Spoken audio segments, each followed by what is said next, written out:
Yeah, we going live though. Hey, Yo, what's yo, going yo. on, fellas? What's going on? What's going Hey, on? hey, we in the ninth episode of That's Major, man. I'm Coach Void. Got Coach Jolly, man. Coach Kevin couldn't be with us today, and I got my favorite people, man. I got Coach Riley, Greg Riley, with us, man. What's going on? What's going on, y'all? What's going on? What's going on, Coach Greg, man, boy? Been a long time, I tell you, boy. Man, you've been a long time, boy. Yes, I tell sir, you. man. Yes, sir. Yes, sir. Glad to see you doing Always, well, man. always love, man. Always love, man. Hey, man, I see you guys doing big things, man. Boy, still out there, man, represent for the kids. And Jolly, man, I be seeing you, man, running up and down the court, doing your little sideline coaching, man. Hey, man, you officiating, man. I might not be around, man, but I pay attention. I pay attention. Man, last week, man, Coach Void gave we were talking about guys who's very influential on us, man, going forward as far as leading us into the coaching realm, man. He gave a lot of credit to you, man. So Coach Void actually made a shout out last week, man. He was very pivotal in actually getting him started. He actually almost told your age, Coach Greg. Boy, he said you used to coach him. So I started trying to add up your age, Coach. Boy was my quarterback, man. I used to run the option, man, and flag football with him, man. He ain't never want to pitch the ball, man. He wanted all the glory. I tell him to pitch the ball. He keep the ball and run a touchdown. Like, man, give your brother some shine, man. His brother was a running back. Hey, look. But we had some times, man. I still be thinking about when we were fighting back there behind Ingram Pie, man.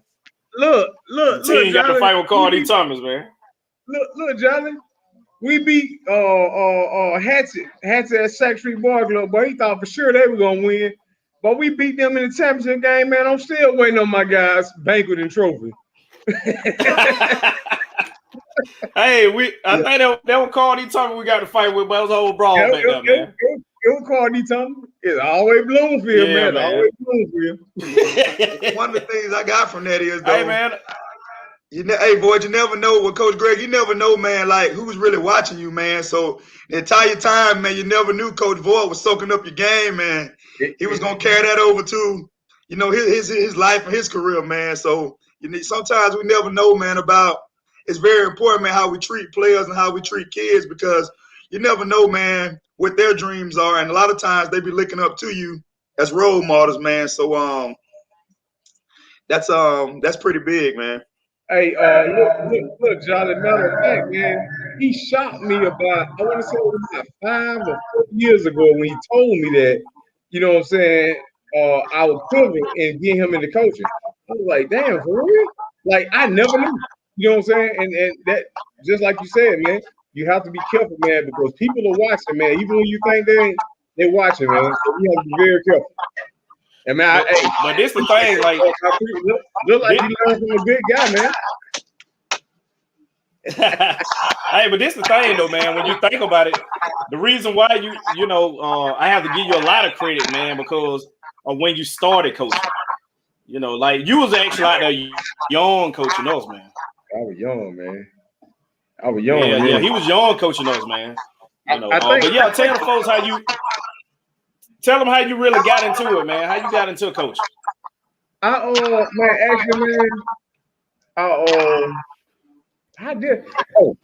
I had went to the Boys and Girls Club, and they didn't have nobody to coach y'all. And Miss Jackie actually asked me what I had to do. I told her nothing, and she asked me, man, what I coach the game. I told her yeah. So after that, I went over there, and I was y'all coach that year. I coached y'all a little bit of basketball, and I mean that was it, man. The rest of it just fell into place, man. Just fell into place. Hey, speaking of that, fellas, man, I heard a lot of you guys talk about how instrumental that Boys and Girls Club program was here in Macon, man. Can you guys kind of tell the viewers, man, like how was that growing up? Because that's a big piece we're missing in the community now. I know they still, Mr. Hatch and them still, do their thing. They still have a Boys and Girls Club, but Coach Void, can you tell the viewers, man, how the Boys and Girls Club played a role, in developing who you are? Yeah, man. Back then, man, I think that now, man, a lot of things got a lot to do with money. Back then, man, you didn't have to pay a lot to do anything. That was the thing back then. Instead of what a lot of these kids, man, they get in trouble, man, because they don't have a lot of stuff to do after school or, in the afternoons or during the summer. So the thing was when I was growing up, you got home, did your homework, and you went to the boys' club. If you didn't do your homework at the boys' club. So it was a lot of after school stuff that was going on up there, and that was the thing to do. If you got kids that don't have anything to do, they're gonna go find something to do. And the easier thing to do is go find some trouble to get in. But we wasn't doing that, man. The boys' club, along with a few of the other programs like the Dr. Role Model program, we had Miss Denard on here previously. But we had programs like that because we had people around us we felt like cared about us. So we had stuff that we wanted to do at the boys' club, man. So that was that was very big in my life and all my peers' life, because that was the thing to do. If we wasn't at the boys' club, either we was at football practice or that kind of stuff. You still had trouble out there, man, but we know for a fact if you in school 6 hours a day and then you turn around and go to the boys' club until it closed, hey, it's about dark now. You got to go home. So that I think we need to get into a lot more of that stuff. You got a lot of the gyms around here, man. The kids can't even go in them. You know what I'm saying? That kind of stuff, man. We don't. We just need to bring a lot of that stuff back. Coach Riley, can you tell us more about how the boys' club was instrumental in your life and influential, man, and developing you as a man and your character? Man, look, man. When I grew up over in Twitter Heights, man. And at first, man, when younger, we had to go to the Second Street Boys Club up there with Mr. Hatchet in, man. And man, I mean, it was a whole nother world, man. I mean, poverty, man, is real, man. Some people some kids just come to the Boys and Girls Club, man. You get a meal there. Back then it was open on Saturdays. You know what I'm saying? You get up on Saturday morning, man. You go up there. You get a meal there. You get lunch there. You know what I'm saying? You get people there, tutors there to help you with your homework. People actually care, man. Nowadays it's like the dollar bill really has just tore down everything, because nowadays people do stuff for a check instead of doing it because they care about somebody. You know what I'm saying? And I mean, it was very instrumental in my life. People like Mr. Hatchet, people like Miss Jackie, people like Red Finney, Kevin Hammond, Johnny Dixon, Big Stu. George Dixon. My bad. I mean, all those people, man, they played a vital part, man, in my life, man, a vital part. Because at the end of the day, man, we didn't even have to tell them sometime, man, what was going on. They already knew. They knew when you got in trouble. They put you in place. They punished you. You know what I'm saying? They helped you with your home. Like, they showed us the balance between, discipline and love. Because even when I see Mr. Dixon today, man, he always shake my hand, give me a hug, man, ask me how I'm doing. Even with Mr. Hatchet, I go down to the Boys and Girls Club every now and then, man. You know what I'm saying, and kick it with him. You know what I'm saying, man? It just, things just done changed, man. It's nothing like it was, man, when we were growing up. And that's like I said, man. Nowadays, man, you can't even go in the gyms. And that's sad, man. Because I noticed, man, we always complain about crime amongst youth and youth this and youth that.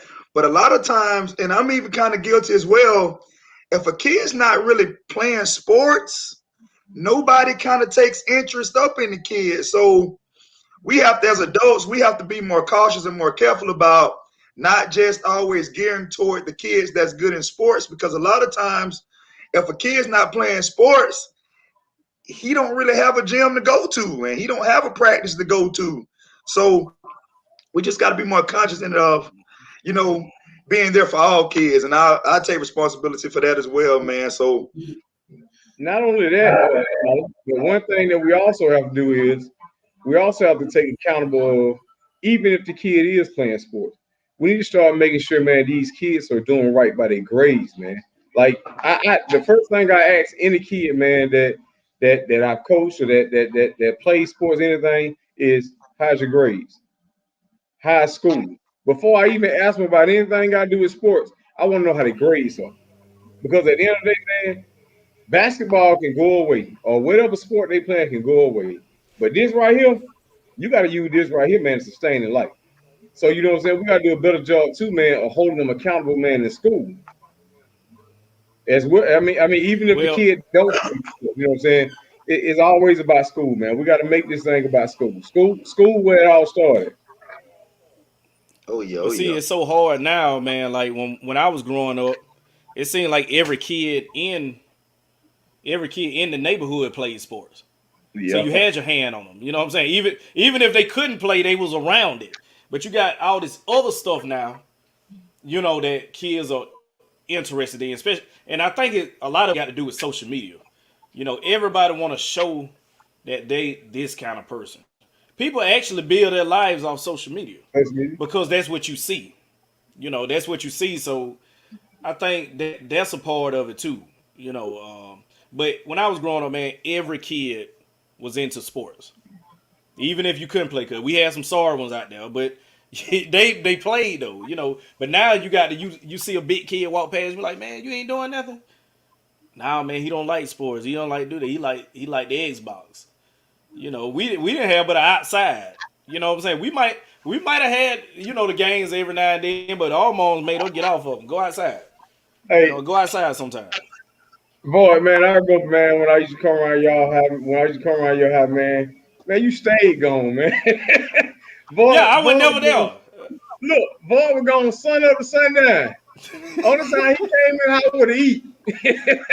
Right. And I'm gone again. But the He thing gone is, again. hey, I was at the boys club. I was at Memorial Gym. I was at Unionville Gym. I was at Hamilton playing. And I always played with the older cats. You know what I'm saying? So, but I was always looking to do that because basketball always been my passion anyway. So I always looked to do that. Or I was probably over a girl house or something. So it wasn't nothing that I was out saying, hey, I'm finna go do this. And it was a point in my life that I did kind of get caught up in the streets a little bit. You know, but for the majority of it, you know what I'm saying, like especially like from 10 to 12, 13, that's what I was doing, man. And like I said, and another thing too, man, and I said this on Facebook the other day, man. The people that get looked over is the guys that's in the hood, the older cats.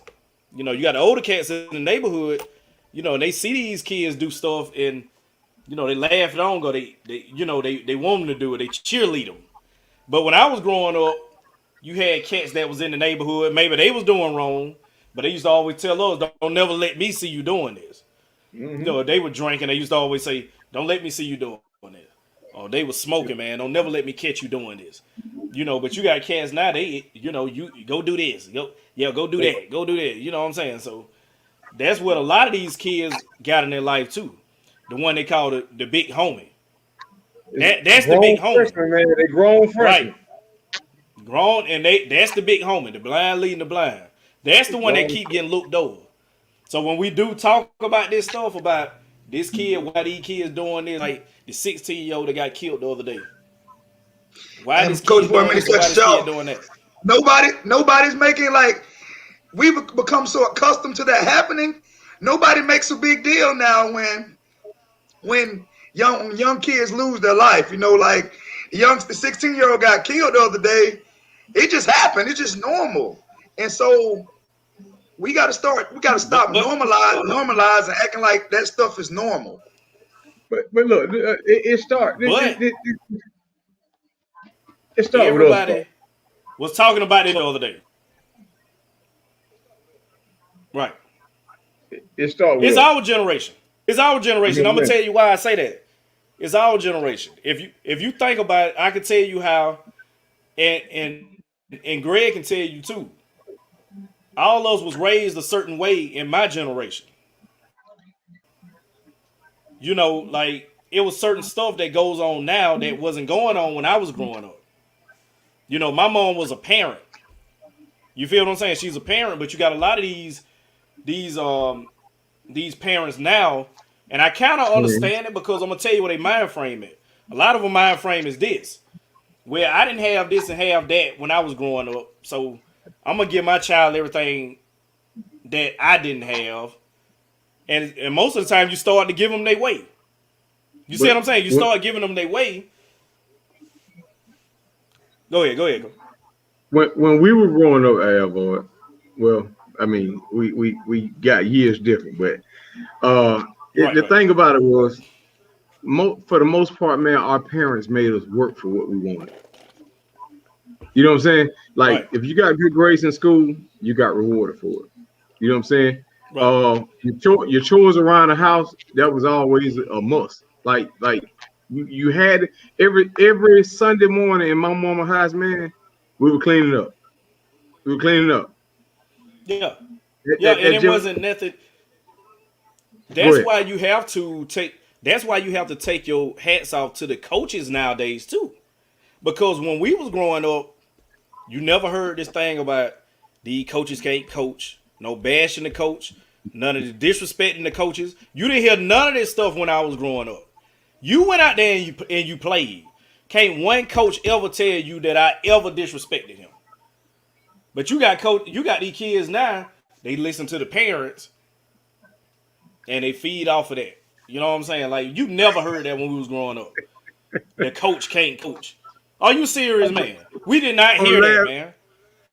I'm laughing, boy, man, because, man, you know, the name should remain nameless, man, but last time I was on the sideline with you, man, we had a kid, and, man, his parent just made me like that just took the fire out of me, man. That took the fire out of me. Like for that to happen, and you know what I'm talking about. Right. At South Bill.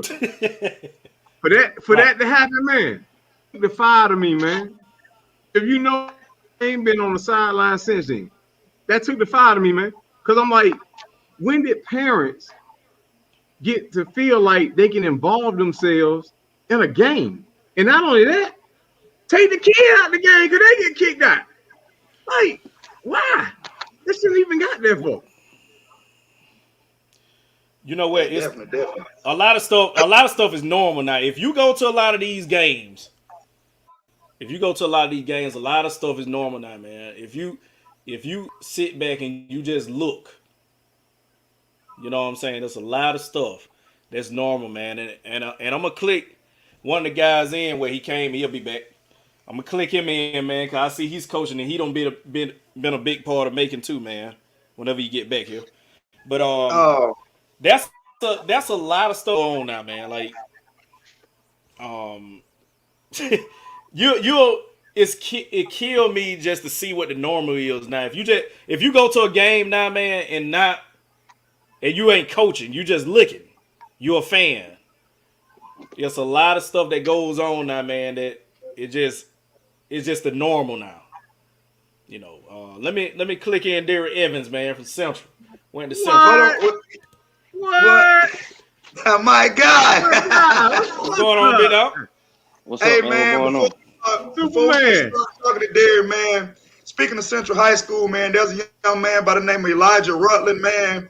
Many of us know him in Macon as the guy who drew on the shoes, man, but this guy is a senior at FAMU, and he's been chosen to design the headphones for the NBA All-Star players to wear today, and he's also playing a pivotal role in with the graphic and designs up there at All-Star Weekend, man. So I just want to give a shout out to Central High School, man, Elijah Rutland.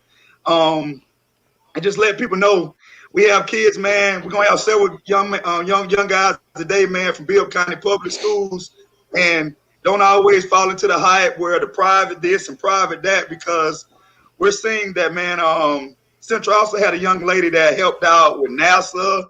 I saw in the news, man. So I just want to give kudos to those kids, man, for, just working hard and finish trusting the process, and things are happening for kids from Bibb County Public Schools, man. So shout out to you guys, Elijah Rutland especially. So what going on, man?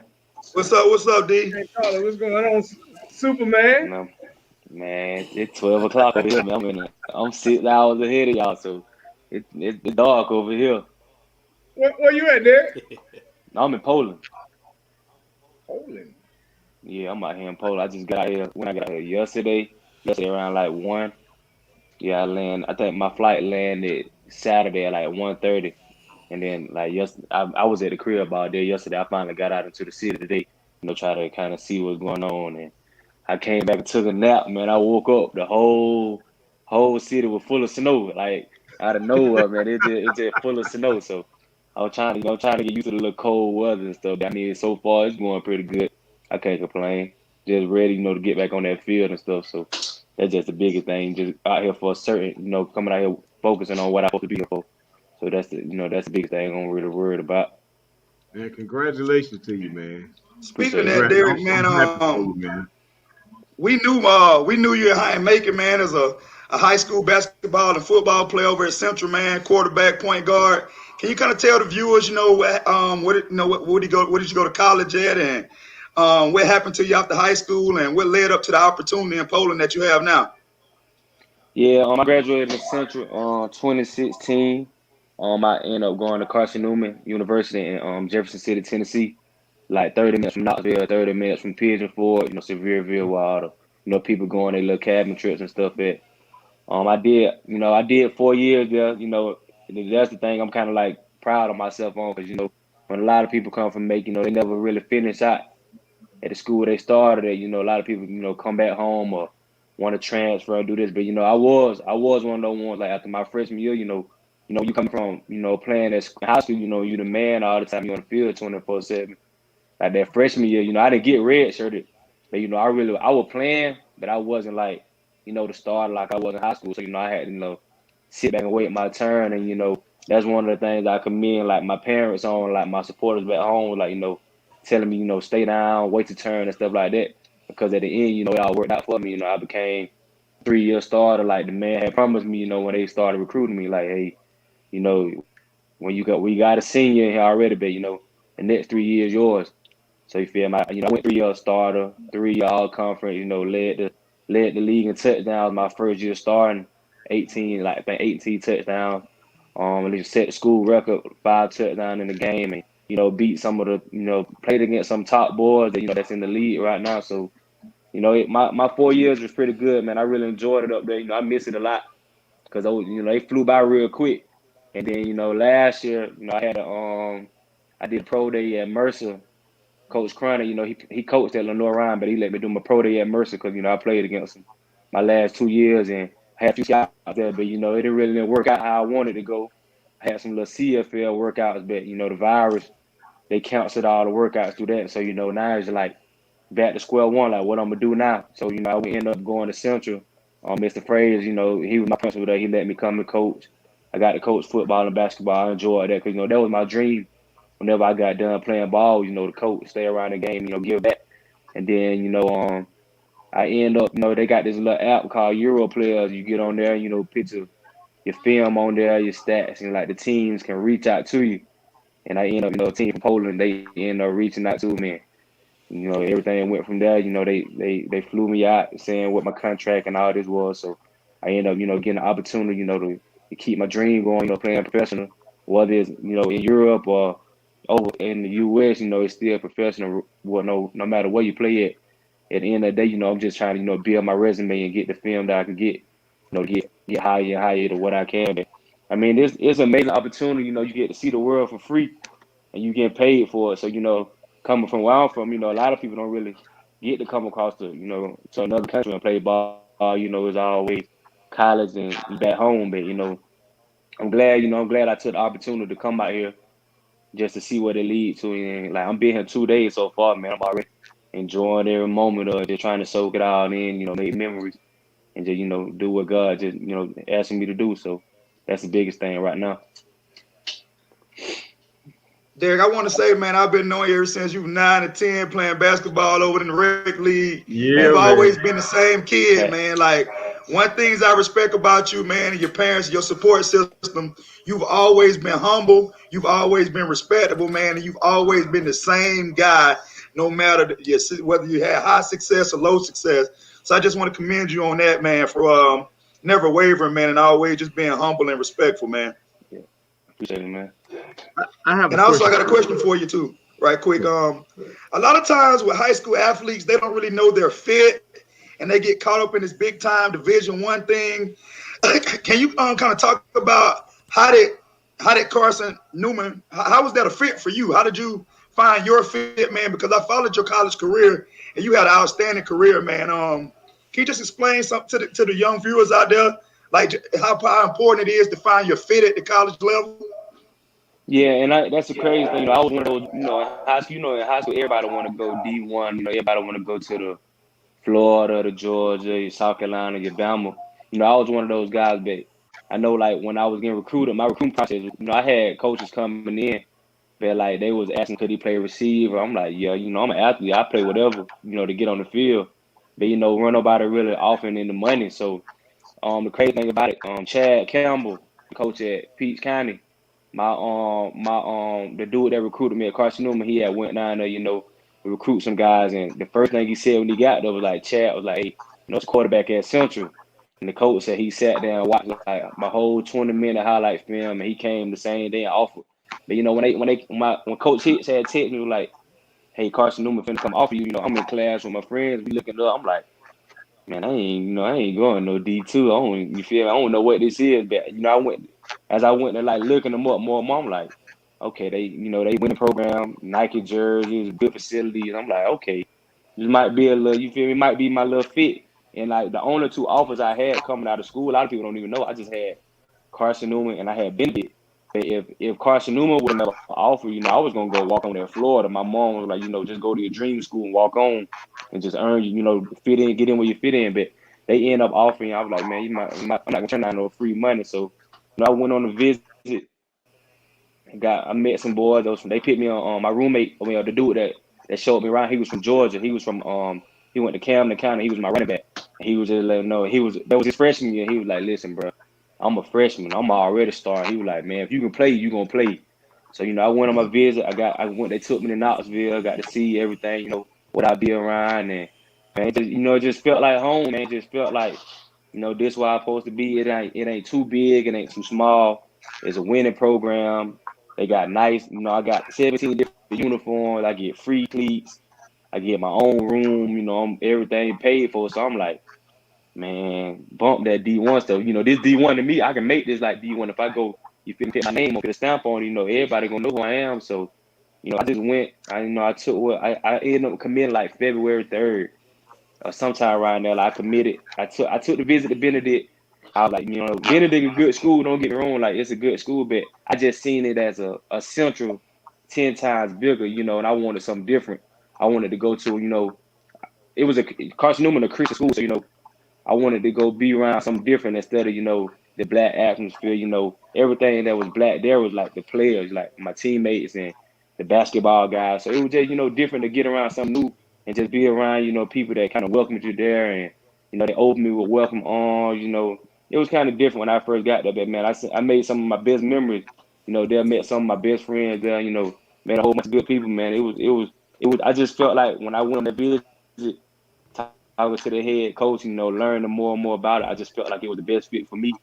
And, man, I just took it and ran with it, and I just made the best I could out of it, man. I went, did my thing, graduated. That was the biggest thing. I graduated in 4 years without failing the class, without having to repeat, without having to take nothing over and over. I just, went with my purpose was, get my education, because that was the biggest reason for me to go, get a college education. And, I think I made the best of it. I had a great 4 years there, man. People great, I still talk to them. They got their first game this Saturday. I still talk to my boys and coaches up there, and I've been, sending them some boys film from down here, like, hey, we got these boys coming up, check these boys out there. Man, it was a great experience. I tell the boys that was at Central, I'm like, listen, man, it ain't always about D1. You can go D1 and never touch the field. You need to go somewhere where you're gonna get paid for somewhere where you can play it because everybody can play D1. Everybody not gonna get that D1 opportunity. But if you go to a D1 AA or D2 NAIA, just go where you can play it, man. You just you can get on the field. Hey, let me Basketball. let me clarify something for the listeners, Derek, man. For those of y'all that listen, man, Derek's referring to being paid. He's referring to scholarship money. Yeah, He's referring to scholarship money. So you know what I'm saying? Don't go to saying, Derek took money. He's referring to scholarship money. Derek, I got a question for you, man. So we you touched on it, man. You get a lot of kids, man, that go off to college. And then you know what I'm saying, they go to college and they find themselves right back in making because they can't seem to adapt to the college life. You know what I'm saying? What are some of the things that you find yourself doing to adapt to the college life? Yeah, really, I just put myself on the schedule, man, because when you go to college, man, you got so much free time. You ain't really got your parents, breathing down your neck, making sure you get up and go to class, make sure you do this and that. So, like my freshman, you gonna party. I ain't gonna lie, I party. I had ball now, but I know how to balance it. I know how to, go to class every day, do my work, be at practice on time, go to study hall. So if I got the right pattern, I put myself on the schedule. Like, hey, I'll make sure I go to class every day this week. Be at practice on time, be at study hall, get all my hours done before a certain day. And then when the weekend come, I got all my work done. I got this time, I got everything what I need. I can go out and have a good time. If my grades good, I can still go out and have a ball day. If I feel like, hey, I got to study for this test, or I got this big assignment coming, I don't need to go out this weekend. I need to, or I got this big game coming up. If I win this game, you feel me? I go out after the game. But if we lose, I'm not going nowhere. I'm not trying to show my face as I just lost. So just being able, I just was able to balance, and that's what the thing. My mom and dad kind of instilled in me growing up. Like I couldn't go to every party, or I couldn't go to my homeboy house every weekend, or I couldn't go this place every weekend. Just the discipline. So I kind of understood it when I got older. Like that's why they never let me, go I see friends, they get to go everywhere they want. They get to do whatever they want. But me is like my mom that kind of strict on me. So I'm like, man, why they always? Blah, blah, blah. But I see that now. And I went out to school like, hey, now I see why I can, do this because this and that. But if you already been instilled of you don't need to go here every time or you need to balance your schoolwork. Like if I'm doing bad in school growing up, my mom taking me off the field, or I can't go to practice, or I can't go to my game. So I know how I feel like, not be able to go to practice. Like I'm hurt, I'm crying at home because I can't go to practice and games. But if you don't get your work, you can't play anyway. So that's why when I'm at school, I know, hey, if you ain't got this certain GPA, if you don't pass this class, you're not gonna be eligible next year. So being a starting quarterback, I got my backup. Me and him real good, but he was a great player too. So I know if it takes like one little mistake, I'm at bottom. He the starter. So I just tried to use what my mom and dad still be growing up, and I just took it and ran with it and just tried to balance everything just to keep everything going. And because I didn't want to be the one that he was great talent, he was best player since, but now he back in Macon. He he was one of those ones that fell into that category. He was good, but came back home. I ain't want to be one of those. I want to be the one that he did what he had to do. He went out of school, he graduated. Now he still he did what he had to do. Not one of those. Man, he was good back then, and man, I wish he would have did this. I ain't want to hear that same old sad story like we hear every year. So I go off to school, so I wanted to be one of the different ones. And I just got that from my mom and dad just instilling in me in the past few years. Well, shout out to your mom, man, because me and Tobias was a victim of that pulling you off the court thing. Shout out to your mom, man. She ain't play. Hey, look. We lost, but you know what I'm saying? She got her point across, though, man. Shout out to her, man. Yeah, Shout out to her. Hey, hey, man. Go ahead, Mark. How was your experience over there coaching with Central, man? I seen you over there on the bench, man. How was that experience for you, man? Yeah, man. I know that. Go ahead. It was pretty fun, man. When I first started, it was kind of like, okay, well, do I do this? Do I do that? But I just knew how I was when I played. How I want to be coached. I got a quarterback, and we had Jali, great player. I kind of seen myself into him. You know, he was the best player on the team. You know, he was the baller. So I just knew how I wanted to be coached when I was in school, and I took my coaching from college. You know, just instilled it in him because I knew he was gonna be able to play at the next level. So I just, trying to get him ready for the next level. Like, hey, make sure you're on time. You know, making him lead because he's a real quiet guy. But it was kind of fun, man. I kind of enjoyed, being with the younger boys because a lot of them already knew who I was because I used to come home, and work out at Central. So I did practice, they see me training for school. Then when I started coaching, they like, man, you finna coach us? I'm like, yeah. So they coming to me asking questions like about school, did I do this? Did I do that? So it was kind of fun being able to, get back because that's the biggest thing. A lot of people don't do it. Like, they get off, they don't never come and give back. So I wanted to, give back, especially at my alma mater, like being able to give back to those boys and being around Coach Sampson and all the other coaches, and especially the basketball season, it didn't go how we wanted it to go, but it was still being fun, to be on the court and just remember, I used to play in these same gyms and play on these same fields and like being able to coach at it now, it's just like it was just a blessing and all, just being able to give back to the younger guys. They still hit me up now, like they've been asking me, man, coach, you still gonna play? You gonna play? You gonna play? When I finally signed, man, just seeing it, seeing that look on the face, like, man, you said you was gonna do it, coach. You said you were gonna do it. So, it was a real good experience, man. I told, Mr. Fraser whenever I come back home in July, I want to, come back and, do the same thing and over. So it was real fun, man. I had a great time with it, man. I ain't gonna lie, I miss the boys already. They been hitting me up a lot, man. I'm ready to, get back and, start back up with it, man. It's more fun than what a lot of people think. A lot of people can coach on the sidelines and do this and that, but when you really into it, man, it make you work a lot harder and understand like this, that, and that. It's real fun, man. A lot of people, and I hear the negative talk. A lot of people I be seeing y'all talk about it on Facebook. Everybody want to say this and that, but a lot of people can't. Really, a lot of people can't really take that coaching stuff if you never been a part of it. Because I was one of the ones. I come home watching like, what this coach doing? What this coach doing? But when you get into it and you understand how the players think, you like, okay, now I see why it was like this when they played. When I came to watch them play, because these boys young, like they mind not on that level yet. How you think it is, but you got the ones that experience and can play the next level. But you got the ones that's not that, but you can tell the ones who working on their game, who want to get out of making. Some of them just playing the playback. You got some that just want to be that guy, and then I love seeing that with some of the guys, man. And it's just a great experience, man. I can't wait to get back to it.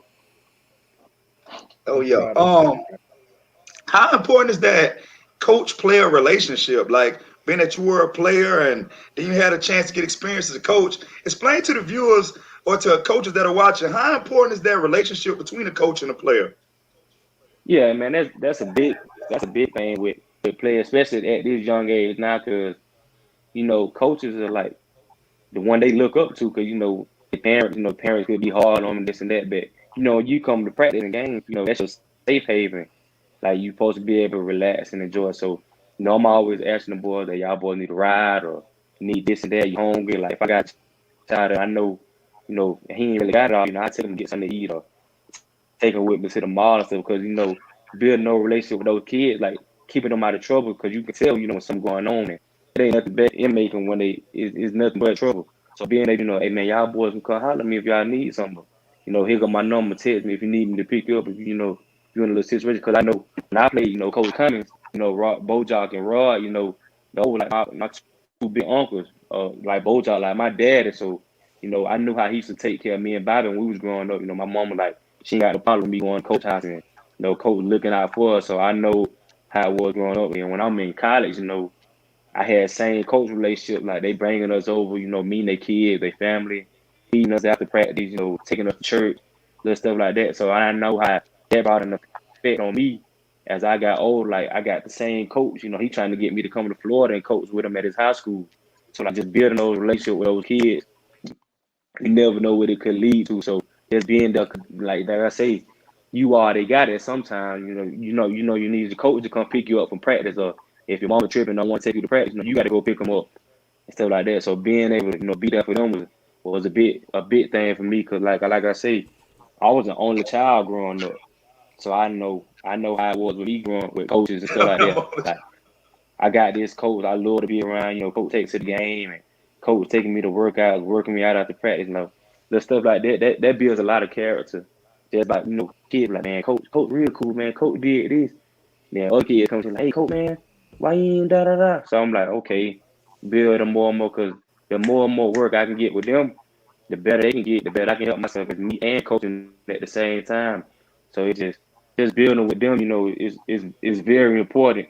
If you just come in, to get a paycheck, that ain't gonna cut it, because it's not gonna be fun as you want it to see. But being able, relate to kids and put yourself in the shoes and in the same predicament they was in, you kind of like understand it more and more.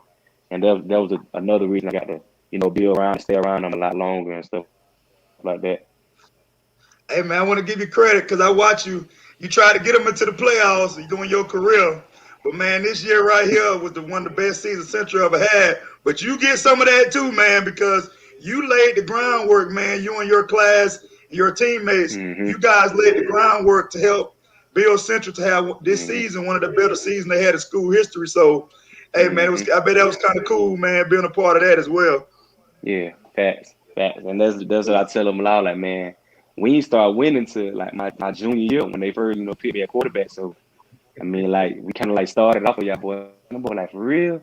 I pull up the film for them, pull up the records for them, and they'll understand, like, yeah, y'all boys did. Like, the crazy thing about it, some of those boys were the ball boys when I played. So they was in, like, middle school when I was, like, junior and senior. So they already knew, like, yeah, coach them with that deal when they played. So especially, like, the basketball, football, they all kind of, like, realized what was going on. And that's the thing, like, if you can relate to them real good, they'll listen to you. They won't be, doing all the talking back and being disrespectful. They kind of listen because they rather listen to somebody that been in their shoes and kind of relate to them, not nobody just hard on 24/7.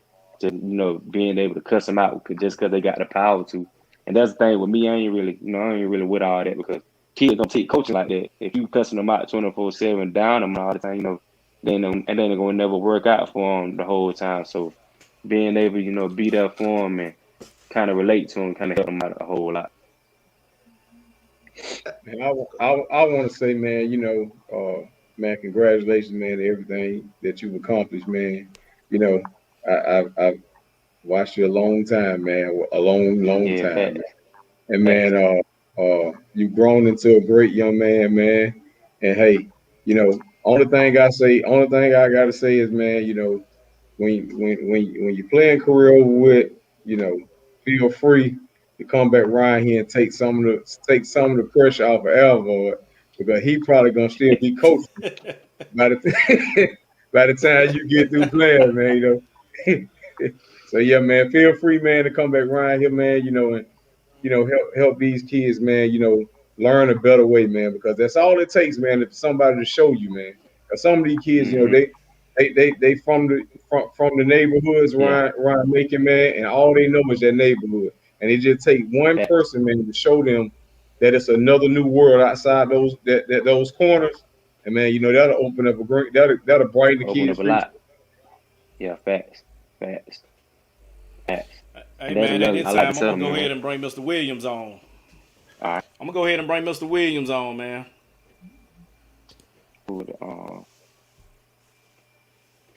What's going on? No, man, what's going on, man? Yeah, all up played together. Oh man, what up, Greg, I'm feeling old, boy. These boys here, man. I see these boys here, they little bitty boys, man. I got some gray up here somewhere, boy. Nigga, I ain't got nothing. I'm over here rough, Derek. It's about to happen to you, boy. You about to have to learn how to be a man. Hey, bro, I told him I went to a barbershop. What's up, my birthday twin? What's up? Yeah, man. Hey, y'all don't know it though, but man, O'Shawn used to be my safety back when I was coaching football over there. Yeah, he's making, man. That was my safety right there. Yeah, for sure. Oh yeah. Welcome to the show, man. We're glad to have you on, man. Kind of tell the viewers, man, where did you play your high school ball and where did you play your college ball and what you got going on now, O'Shawn? Kind of tell the viewers what you got going on. I played high school basketball, football at FPD, a private school in Macon.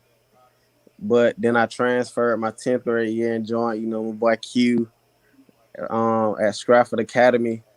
And then after that, I didn't know if I wanted to play football or basketball, but I chose basketball. Went junior college at South Georgia State in Waycross, Georgia.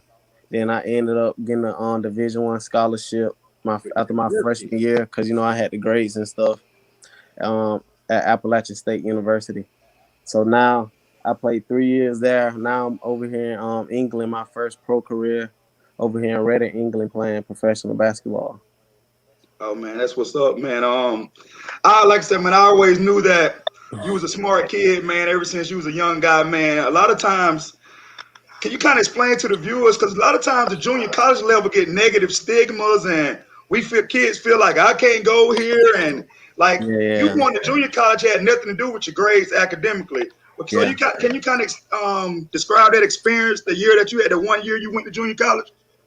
Man, the 1 year I went to junior college, it just helped me, like grow because like growing up with your family, your mom always cooking for you, your daddy always being there. I was fortunate to have those people in my life. So when I went to junior college, like I didn't have that anymore. So it was time to like man up. Like I got to learn how to cook now because I didn't have a cafeteria. JUCO, some JUCOs don't have cafeteria, so I got to learn how to cook. Like it ain't my mom waking me up screaming at me in the morning, like get up for class, like I'm by myself, like I gotta survive. But I know if I don't, get up for class and stuff, and my mom see my grades, cause she wanna know my grades when I'm in college. Cause she love to post everything on Facebook, You gonna leave my so girl alone? Know what you finna so do? I can't send her, failing grades or something. I gotta, show out a little bit because I know she gonna post them no matter what they is. That's right, man. Man, you guys are the proof, man, that both of you guys, man, with a strong support system, and you guys, man, not falling to the peer pressure, man. I'm just sitting here just so proud of you guys, man. Both of you guys are professional athletes now, man. So you guys, we do have successful kids right here from Macon, Georgia, people. You just got to have the right people in your corner. And Yeah. also, man, O'Shawn, each year Appalachian State, man, you got better and better, man. In your senior year, man, you kind of took off, man. You kind of took off. What attributed to your success your senior year? Like, what did you do that off season that led you to have such a productive senior season? Like I just say I just growed up like as a man. Like you realize like once your first year go by, you happy you playing Division I basketball, you one of the few from Macon, Georgia, whoever like went to college and stuff and played sports. So you just happy. But then you have to like come to realization like a lot of people say they want to go to the NBA. A lot of people say they want to go to the NFL. Like you got to actually put in the work. So I just took basketball. Oh, Yeah, we lost him. disconnect. We'll see if we see can we get him back in here That in a boy in minute. England, boy, is a long connection. Hey, Oh Boy. man, There he is. There he is. Long man, connection over hey, there. hey, He, man. Look, Jolly, Connection you or ain't telling something. that story. Okay, I lost connection. yeah, you yeah, lost connection for a minute. yeah, My man. bad. You My got, you let's got, bad. see. you got a There. cricket over there.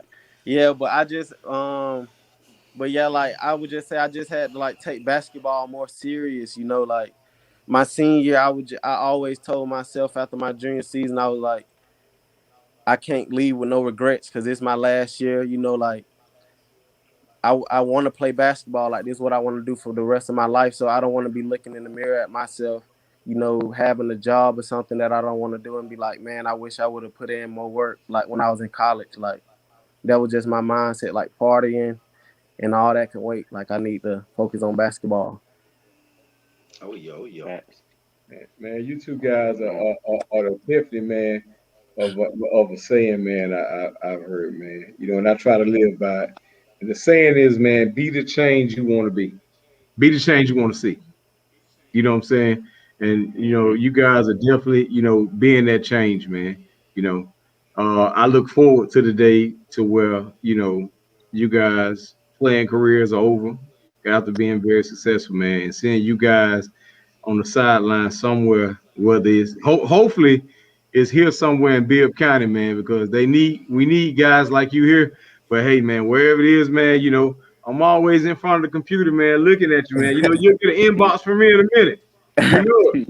Yeah, man. A lot of people say they be inboxing me on Facebook, man, but I don't even got it. So I know you probably been hitting me up, man. I ain't talked Yeah, to I you feel in you. years. Yeah. Yeah, man. Oh, Yeah. oh, I watch when your mom posts something. I watch it. I read it. You know Yeah, what I'm saying? she gonna keep everybody updated. You just gotta go to her page.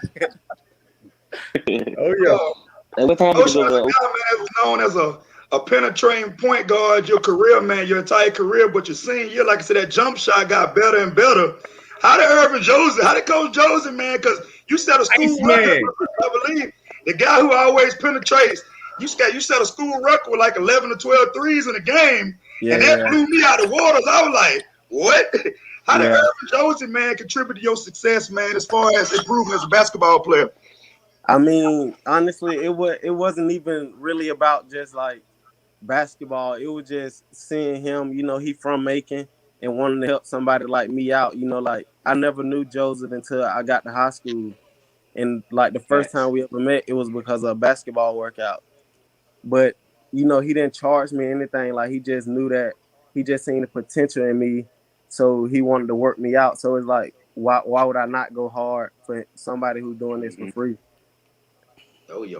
That's the thing. Iceman. That's the crazy thing about it, man. Me, and QT, man. We used to get it in with Irvin, like Yeah, high yeah, school, like early morning, like. And then the crazy thing about it, Irvin used to work me out football at Eagle Pot, like on my senior summer. Like he got me on the hill, like doing drop steps, running up the hill. Then we go do basketball, like we used to get it in during that summer, all three of us. So like just yeah, seeing me, him, and Q, like where we at now, man. How we used to get it in during the summer, man. It's just crazy because I knew how hard all three of us worked, and seeing where all three of us at now, man, it's just crazy, man. Because all three of us been playing each other since rip ball, whether it's at Miller, Appleton, Stratford, LPD. We've been playing each other all our yeah, life.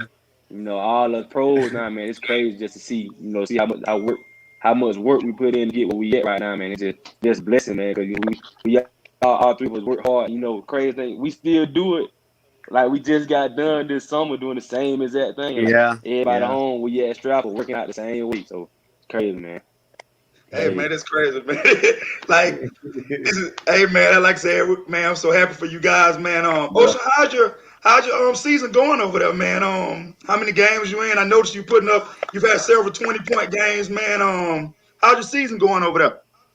It's going pretty good. This is my first year, so it's about when you start your pro career, you got to be about business. Like you got to know like what you getting yourself into. So you got to do what's best for you at the end of the day. So like coming out of college, I'm gonna be honest, like I'm not like a Duke player or a Kentucky player or a high major. Like people don't really know about me, so I have to prove myself. So instead of like pouting, like I know I have to come over here and what's my job. So I chose England because the team that offered me, like they wanted me to come and be a scorer. So that's what some people say I can't, I couldn't do well because I only did it my senior year in college. So I'm over here doing that. I'm like topping the league in scoring. I'm averaging like 20 points a game. I'm averaging like 6 assists, 6 rebounds, and like 4 steals a game. So that's pretty good. Like that's pretty good. Like I'm top in most things over here. So I'm just keep on proving myself. Was Man, I good want a to give a country shout out man? to your dad, old man, before we get started. Man, your dad believed in you. And I Hey, don't care what hey, nobody said. I he don't been a care if they supporter. said you couldn't do this, they couldn't do that. He Your going to dad bat would for him. always tell me, hey, Oh, I'm going to bat he for gonna him. get it. He gonna get it. So I just want to give a shout out to your dad, man, because Yeah, he always believed in you. He Yes, always sir. believed that you can be a pro player and Division 1 player. And he always trusted the process, man. So shout out to your support team and your support system, man, because they believed in you, man, when the doubters was talking. So Yeah. man, shout out to your support system, man. Yes, yeah, sir. Yes, yeah. I sir. mean, yeah, y'all know how my dad is. Like no matter what, like he gonna ride or die with me. Like He sometimes sure I might will. not even believe in myself, but He gonna he believe. on me like you can do it. Like what's stopping you from doing it? Type. That's So right.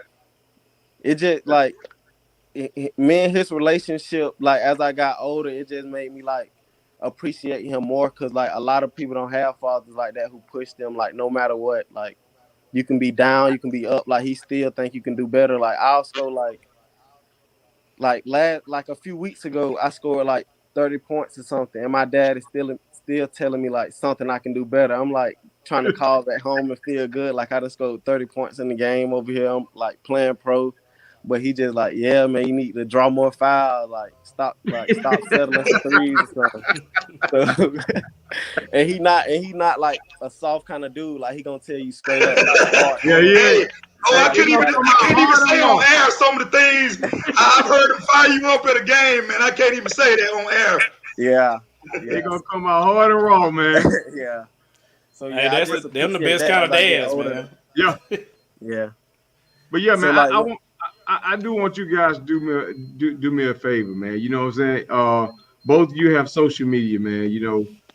Post the teams you're playing for, man. Post how we can watch you guys play. You know what I'm saying? Because I mean, a lot of people here, man, really, y'all might be far off, man, but y'all ain't forgotten, man. We still, want to keep up with you guys. So, however way we can see you guys, performing on this level, man, let us know, man. Hey, you got my word, man. I'll be tuning in. yeah, I sit it in that truck and I sit there and I listen to it all the way to I get to where I'm going. Coach Void, you got something for him? Hey, what time it is over there? It about to be 12 at night over here. I'm 5 hours ahead. Oh, Yeah, man. 1 o'clock. It's He 12:56 in the morning over here. Yeah. Did you say you 5 hours behind Nah, there? man, I'm just sitting back. I'm 6 hours ahead. Okay. Hey, I got a question for you guys, man. Both of you guys were dual sport athletes in high school. What led you guys to just deciding that this sport was for me? First, I asked you, Derek, because boy, you was Mr. Clutch on that basketball court. Boy, I remember this. Boy, The game you went were Mr. shot. Clutch. Hey, boy, you made it something. Boy, you got ice water in your veins, man. What led you, as you decided to go to college? What made you solely focus on football? I mean, how did you come to that decision? Man, really, man, the crazy thing about it, when I played high school, when I was in football season, I was just, strictly football, but it was basketball season. I was strictly basketball, and then it came to that point where, Coach Taylor would tell me like some JUCOs were like trying to get at me for basketball, but didn't nobody really come at me like that. So I'm like, but I ain't even, try to wait on basketball. I'm gonna go wherever it's free at. When football came, I had got that offer. When the people recruiting you, they ain't wait forever. So like, you're gonna come or not. So I went with football. But a wild thing about it, a lot of people don't even know this.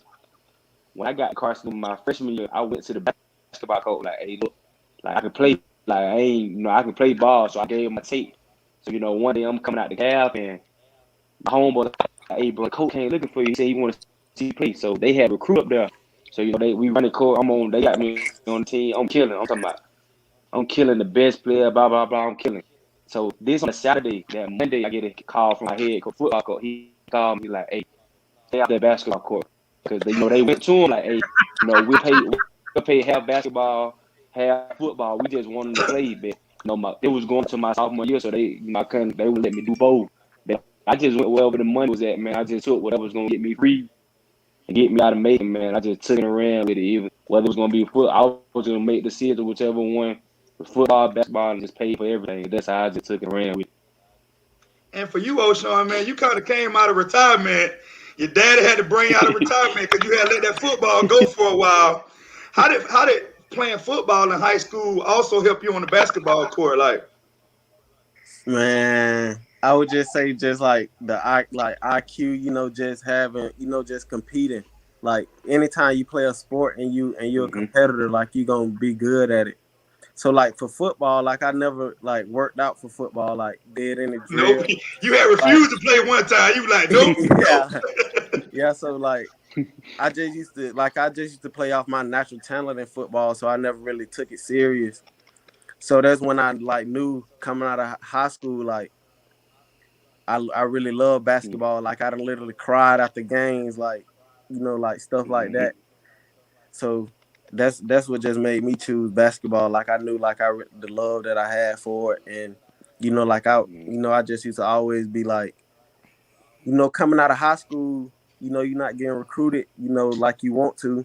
So you just like I'm about to prove everybody wrong kind of mind. Like that was my motivation, like throughout my whole journey, like proving everybody wrong. Like O'Shawn can't shoot. O'Shawn can't do this. He too small. Like that was my motivation. Like O'Shawn can't do it. So Yeah. that's how I chose basketball. Man, I can definitely say, man, I watch you put the work in.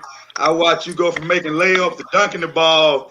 I remember you dunking the game one time. I was like, whoa, man. I was like, so I definitely watch you, man, put in the work. And it's been a joy for me to see, man. So hey, tell Q, man, we need him on for. Tell Q we like to get him on for the season. Yeah. I'll tell him. Yeah, tell him we need to get him on, man. Definitely. Coach Boy, Hollywood Radio, when we gonna go in? I don't think he is, man. I don't see him on. I'll try to contact him. Oh yeah. Well, how many more games do you have your season? Ocean, how many more games you got? How your season going? Like, how many more games do you have? See, like with the COVID this year, we started in like October, but then the COVID outbreak had happened over here, so we had took like 2 months off. So I was able to come home for Christmas and stuff like that. So now we just making up a lot of games. So we have like a lot of doubleheaders, like Saturday, Sunday games and stuff like that. But I don't know how many we have to make up. But we over here, our regular season end April 17th, and then playoffs start, and then the championship game is like May 15th. So that's what my goal is. I'm trying to make the championship game. So hopefully I'm over there to then. Oh yeah, Derek, for you, man, both of you guys been professional athletes. How important it is to take care of your body, man, Derek, especially being a football player. How important is that taking care of that body, man? Yeah. Man, it's big, man. Especially, I hadn't played since November, like 2019. I hadn't played in a while, so I had a lot of free time. So I was just, trying to work out here and there, and then like when I started, like knowing I was going, everything was going to open back up, I started kind of like taking it more serious and get my body back right back. I just got over here yesterday, so I've been, getting a little rest in. But like tomorrow, my first day at work, like I got meetings tomorrow. My first practice Tuesday, so we already found the gym where we stay in shape, getting our body back right, getting my mind back, in that football mode. So it's a big thing, especially playing quarterback. I ain't been hit in a while, so I got to take care of it over here, because it's different. But I got all those trainers and the cold tubs and stuff like that. But over here, you might have to go get in a pond just to cool your body off, because I don't know how the cold tubs and stuff is here. So it's a bit different, taking care of that body, because you want to play for a long time, man. If you don't take care of that body, man, you ain't gonna be here for a while. So especially with football, now basketball, and the boys say they play over here, over there. I know you gotta get it in. For you, O'Shawn, as well, man, how important is taking care of your body, man, to keep your body in tune, man, especially with the games coming up, man, how important is that, taking care of your body? You can't come over here, Miss Sean good cooking now. It's real important, like as you get older, when probably when Derek was young, when I was young, people used to always be like, you need to start stretching, because when you get my age, you ain't gonna be able to just go out there and play. Like that kind of stuff, like it's true. So I just always just try to lift weights a lot, so my body can be ready for the breakdown. Once the season come, your body kind of need to be used to that. So I just lift weights a lot.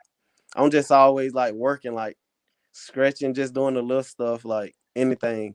So it's real important. Like I think that's why I'm still like healthy. Like I haven't had any major injuries or anything like that, because I just make sure I take care of my body. Like I probably spend the same amount of time taking care of my body as I am like on the court in the gym working out. So. Oh yeah, that's big. That's big. Oh, Sean, Derek touched on it, and I mean Derek does it when he come home. When you come home, do you do any speakings or any coaching or anything like that when you come home? Yeah, I always I don't do like any like high school coaching or anything like that, because I'm never really home for that long. Like I'm probably only home for like 2 weeks or something. But anytime I get in the gym, I'll hit up like the younger guys that I be hearing about when I'm like over here, like Trey from Northeast, little Trey Solomon. like all those guys on Green, Khalil Green, that's at Stratford. I'll get them to work out with me, get in the gym, you know, because I know like you could just kind of see the ones who kind of take it serious because you can like see you Facts. like when you was that age, Facts. like how they train themselves right now. Like you can see that. So I just try to take them and like show them, my let them ride with me a little bit, like take them to the mall or something. Just to let them know, Mm-hmm. like you don't have to be like around like negative stuff to be, to be like a cool person. Like every time somebody see me, either I'm with like Q, by myself, like most of the time, cause like you don't have to be, Mm-hmm. a tough guy, like the cool dude with your pants down, all that stuff, being disrespectful and stuff Yeah. like that. So that's my main thing, just cause yes sir and no sir, it take you a long way. Like that's all I say, yes sir and no sir. Like I don't Facts. disrespect anybody, so I just try to let some of me rub off on them like as much as I can while I'm home. That's major, man. That's And that's the major. thing, that's the thing I was saying earlier, when we was growing up, we didn't really have nobody, to come home and, do that to us, take us here, work us Yeah, out. So that's why, our parents kind of like helped us out a lot, like getting us with Irv and Josie and getting us, people that working us out. So, Irvin played ball, he played ball growing up. So, he kind of like told us to be, Irvin was kind of older than us, but like we wanted to be around somebody that was like kind of like young, still in college, in the league to like come around, take us around and show us a little bit. That's why I'm glad, when we come home and we together, O'Shawn have those boys with him, I have some of the football boys with me, we just, work them out and, just tell them about, what's going on. Like, hey, when you go to college, boy, you're gonna do this, you're gonna do that, like little stuff like that. So yeah, they kind of like get them extra motivation. Like, hey, I'm trying to go do the same thing these boys doing. They kind of look at it like that, like, okay, blah blah blah yeah. blah, and they try to get on their grind and they work out the same way we get to it. Well, Man, guys, and you guys accomplished something, man, that a lot of people don't get accomplished. You guys have college degrees, man. That's something that can never be taken away from you. Facts. So, hey, man, I salute. I'm proud of you guys, man. And like I say, man, I had it been fun watching you guys grow up, man. So I wish you nothing but success, man. Appreciate already. Appreciate it. Mr. Jolly, you just seen me since I was, Myself, I'm 8 years old, man. That's why, hey, man, it can be. Hey, we have great kids, man. Come from right here in Macon, Georgia, man. You've always remained the same guy. You've always been disrespectful. And before I go, like, what was the key for you, man? Like, you never really folded to the peer pressure. You never really hung around these guys. Like, you were able to remain friends with certain guys, but you never really chose to go down that path. Like, what was the key to that, O'Shawn? How was you able to, you know, stay Now, on this side of the fence? You know what I'm saying?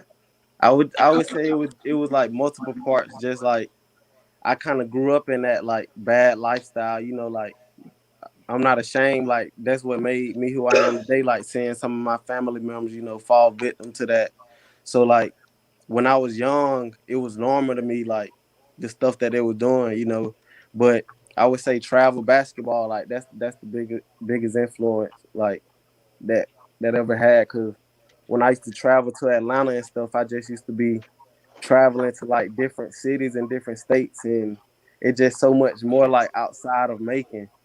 And then to be honest, like most of the times when I'm, on the AAU tournament or something like that, either one of my friends getting locked up, somebody going to jail, somebody like getting shot or something like that. And I Mm-hmm. know if I was there, like maybe I would have went to that party with them or something like that. So that just like really opened my eyes. Like this what I need to do. Like this what I want to do to like survive. You've always, man, had your head on strong. Like you used to be the first one at the gym, last one to close it down. I heard you say something about your AAU experience. Many people may not know. How was it like to play on that Georgia Stars team with NBA guys like Wendell Carter and other guys, man, guys like Jared Harper? How was that experience? Because you were around professionals then. You didn't even know they was going to be pros, but how was that to travel with the Georgia Stars? You guys won that national championship, man. How was that? Honestly, it was just like it was like it humbled me because these people my age and like I see the work that they put in. Like, I'm in Macon just playing pickup every day, running up and down the court at the center, playing every day. But these guys, they already like, working out every day, eating right. just doing the extra stuff because they have a goal. But it just motivated me. So like when I got home, like me and Q, it would just motivate us to like, man, we need to work out. Like we don't need to be playing pickup every day. Like that ain't helping our game and stuff like that. We need to actually take it serious because pickup, it help your game, like it help you compete and stuff, but it's a whole lot more than to just catch and shoot threes and playing defense. Like you got to really understand the game. And those guys, they had an advantage over us because we were just coming up there like playing off our instincts, stuff that we do at the center at Unionville Gym or something like that. But they have like Atlanta, I would say like Atlanta people our age, they had like players that was already in the NBA. So just how we treat high school kids now, like when they back home, they working out with them, or they already like they dad have connections or something like that. So it was just like an eye-opening experience. Like I need to take it more serious.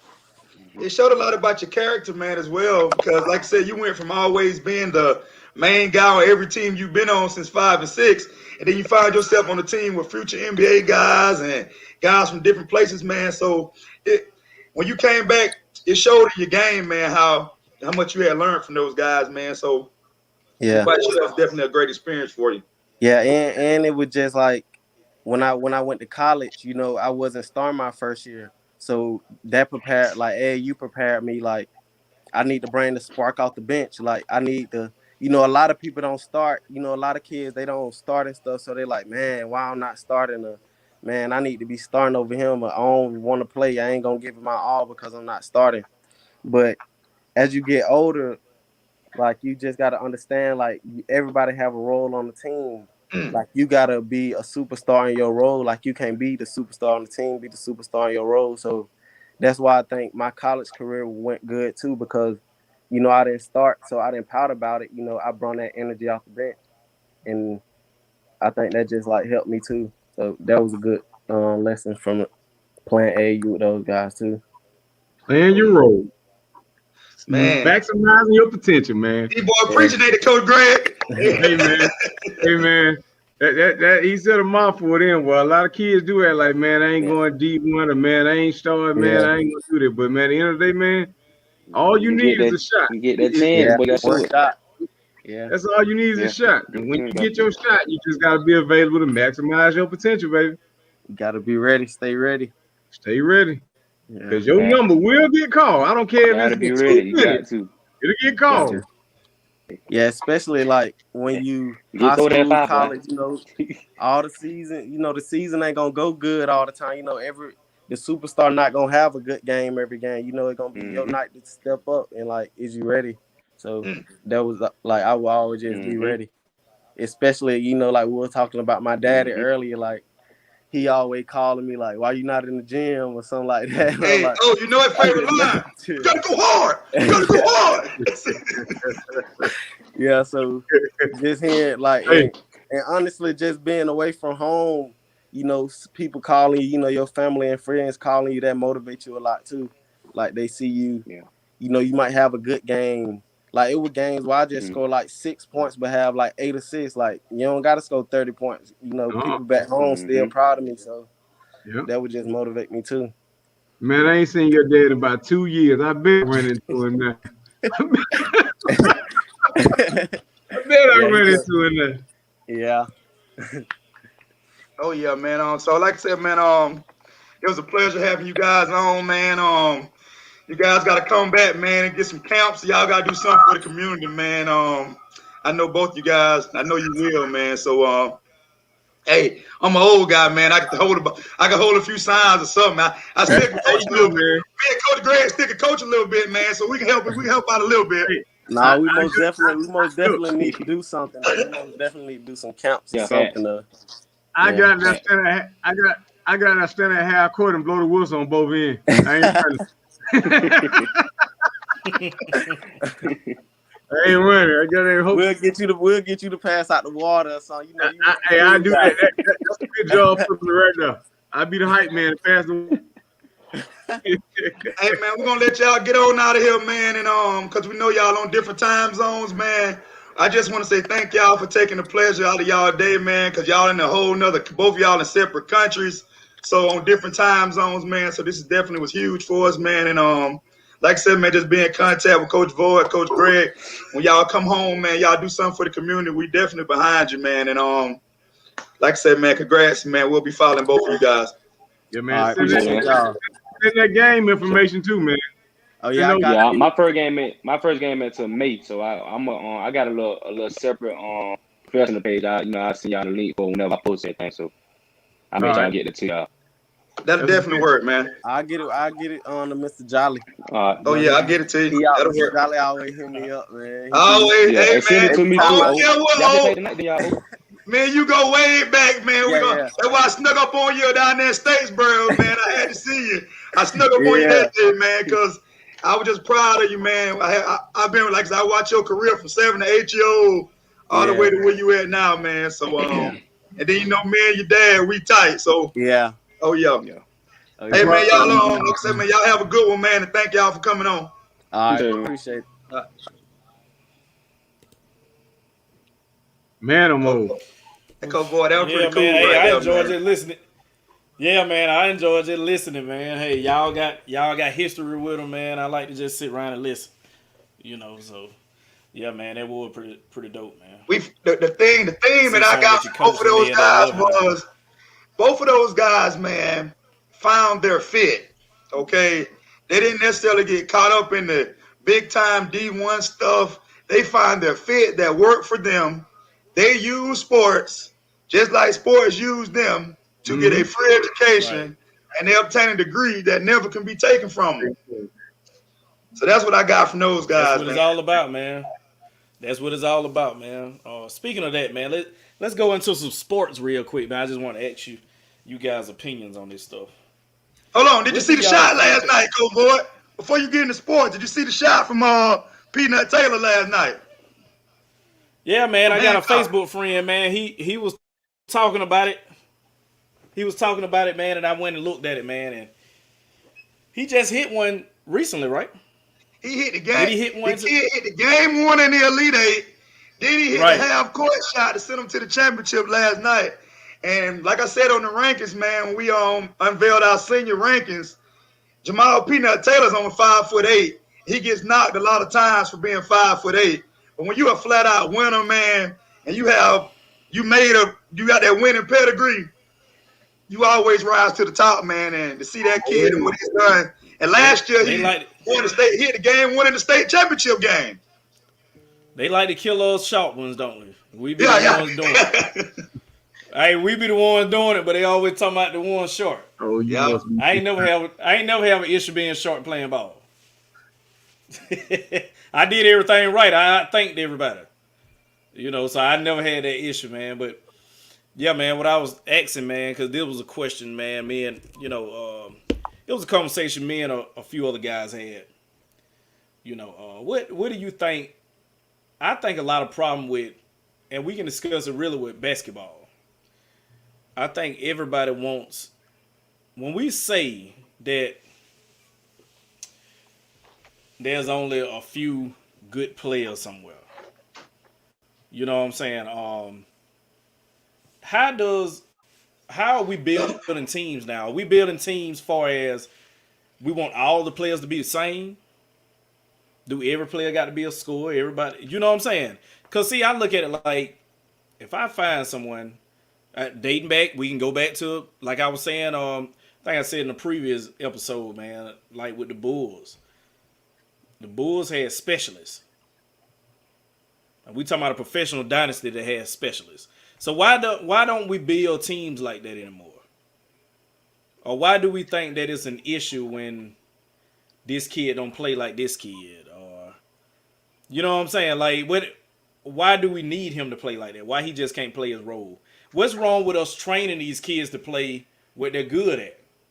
If you're a 3-and-D guy, why you think you won't have any success being a 3-and-D guy? Yeah. You know what I'm saying? Like, do you know how valuable that is to a team? When you get to that level, you're gonna be that guy. That's the only guy you're gonna be asked to be. So everybody want to be. like we look at it like I've seen this with a lot of coaches. They think because this player play like this and you got another one that play like him and another one play like him, all of them play the same. Then oh yeah, man, we got this. No, it don't work like that as a team. Because most of the time when you have a score, right? When you have a score, man, most of the time, what are you gonna do with you when he don't have the ball? Like what is he gonna do for you? You know what I'm saying? So I think man, a lot of time, and I'm gonna say this in a bad or good way. The 3-point shot, that 3-point shot, man, has changed the game for the good and changed the game for the bad. And I feel like everybody wants to be a scorer, and most of the time, they want to shoot the long ball. So I don't know if it's both of you guys are one of those coaches, man, where you guys develop roles, especially yourself, Coach Boyd, man. You like guys that define roles, and as well as Coach Greg, man. But I just think that 3-point shot and place a major emphasis on that 3-point shot has changed the way kids play ball now. And they won't shoot it regular. Everybody got to do a step back. It's crazy. And then a lot of these kids don't know the difference between hooping and basketball. Let me ask y'all something. Give me,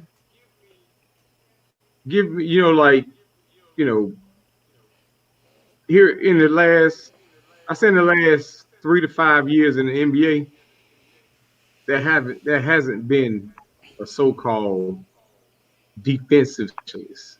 That used to be a thing. Like somebody to actually get in front of someone and could contain them. Nowadays, it's none. Because the game is so caught up in offense. Basketball now has become an offensive game. Defensive team. A defensive specialist. Did you say defensive specialist? Yeah. Normally it's like 2 guys on the team that you can put in. You'd be like, okay, I don't care if you use all 6 of your fouls. Go check him. Yeah. And he do a pretty much good job throughout the whole game. Nowadays it ain't like that. Like you take majority of every guy in the league pretty much is a scorer or just out there. I think the last one. I think the last one that I seen in the league probably was Shane Battier. Tony Allen. Who that? Yeah. Tony Allen. When Tony Allen was just I think he was on another level. You know what I'm saying? Like he just was on another level with it because he was a potential defensive player of the year. You see what I'm saying? Like but with him, most of the time they'll give him a no. If he can even shoot, man, he would have been straight. You know, like the Bruce Bowens. Like this is my thing. I haven't seen nobody play their role like Shane Battier in a long time. Yeah, Shane Battier played his role, man. Like Shane Battier will go and give you that 3, and he's gonna play defense.